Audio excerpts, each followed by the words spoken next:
हेलो दोस्तों, ये ट्रिप हम लोग लेके जा रहा है सिलीगुड़ी टू बागडोगरा। तो हम लोग के साथ बने रहिए।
মন্ডিত করিয়া তুলুন।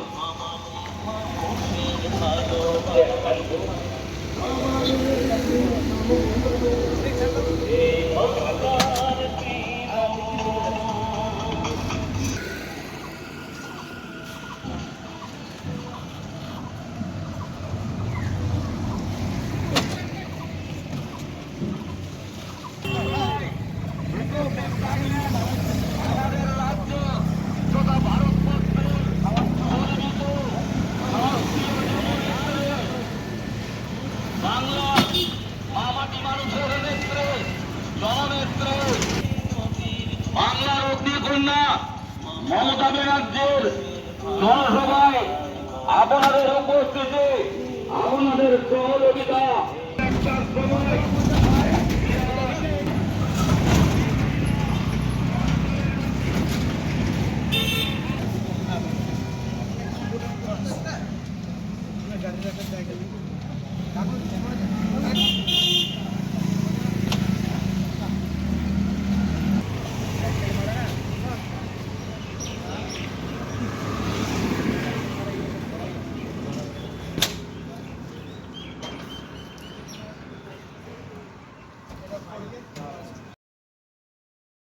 इस वीडियो के लिए लाइक, शेयर और कमेंट कर दीजिएगा।